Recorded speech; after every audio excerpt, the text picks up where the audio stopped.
Have you ever wondered why your heart races, your palms sweat, your hands sweat, and suddenly your mind goes blank? Maybe it's standing on a stage. Maybe it's waiting for exam results, and your body freezes even when there's no real danger around. That's fear. But what if I told you fear isn't your enemy? It's actually your brain's survival superpower. Today, we're diving into the psychology and scientific reason of fear, what it really is, why it hijacks your brain, and how you can turn it into strength instead of weakness.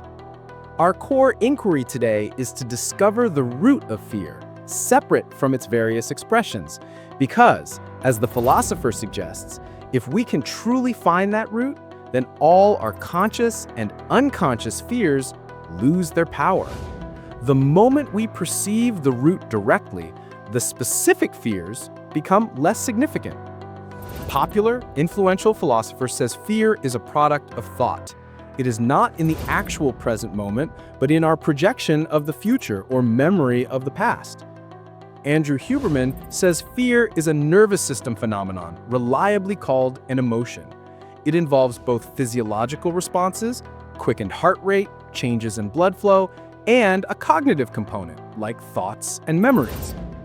Fear is often an adaptive response designed to protect us. Dr. Carrie Ressler describes memories as either protective, preventing harmful mistakes, or dangerous, creating discomfort and limiting adaptive behavior. Excessive imagination and non-existence. Fear often arises from excessive imagination about things that have not happened and may never happen.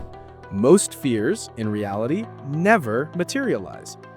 Therefore, fear is often about something that does not exist, and you cannot fight or overcome that which does not exist.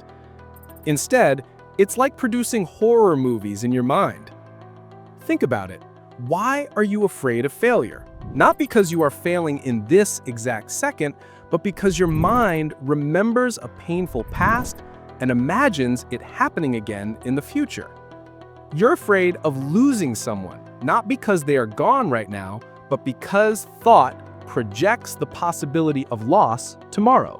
This means that the root of fear is time and thought. Time, because we project into the future. Thought, because it carries memory from the past. Together, they create a picture, and that picture is what terrifies us. You fear losing your job, not because you are unemployed now, but because thought projects the possibility of loss. The Scientific Reason by Andrew Huberman. Fear is a complex nervous system phenomenon, reliably categorized as an emotion. It encompasses both physical responses within the body and a cognitive component involving thoughts and memories, and is fundamentally built upon elements of stress and anxiety.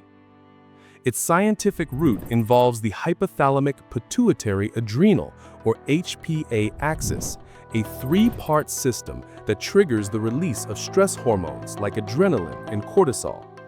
These produce both short-term alertness and long-lasting physiological responses. This signal triggers a hormonal chain reaction. The hypothalamus activates the pituitary gland, which then signals the adrenal glands to pump out cortisol and adrenaline. These stress hormones prepare your body for a fight or flight response. Your heart rate soars, your muscles tense, your senses sharpen. This is evolution in action, designed to help us escape from a predator. But in modern life, this system often misfires. The threat isn't a predator, it's a presentation at work, a social event, or the fear of failure. Our amygdala can't tell the difference between a real physical danger and a psychological one. It floods our system with the same powerful chemicals, leading to anxiety and paralysis. Fear is also learned through Pavlovian conditioning. Even one bad experience, like a car accident or an embarrassing speech, can wire fear into the nervous system.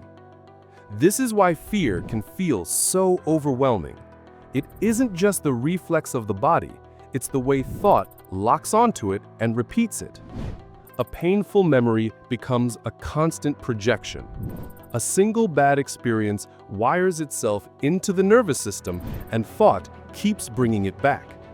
This is why fear feels endless, because thought and time feed it again and again. This happens through neuroplasticity, where connections between neurons become stronger. It's our brain upgrading fear to a 5G connection, making it easier to trigger again. But the same system works in reverse. With new experiences and exposure, we can weaken these connections and unlearn fear. This was an exploration into the science of fear. If you found this meaningful, stay tuned for more psychology insights. Until then, observe your fear and see it for what it really is. The real question, then, isn't how do we escape fear? Because escape is just another form of resistance, and resistance fuels it. The deeper question is, can we see fear directly without thought interfering?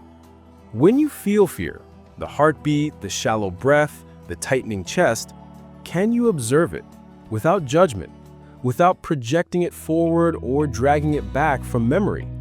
In that direct seeing, fear begins to lose its grip, because the root of fear isn't in the present. It's in the stories our mind creates about past and future. Fear is part of being human. It's the body's survival mechanism, but it becomes suffering when thought and memory keep repeating it. Understanding this doesn't mean fear disappears overnight, but it gives us a choice to stop fighting fear and start observing it. And perhaps in that clear observation, we find freedom. This was an exploration of what fear is and its true root. If you found this meaningful, stay tuned for more deep dives into the human mind. And in the next video, we'll explore exactly that, how to overcome fear and how to transform it into strength.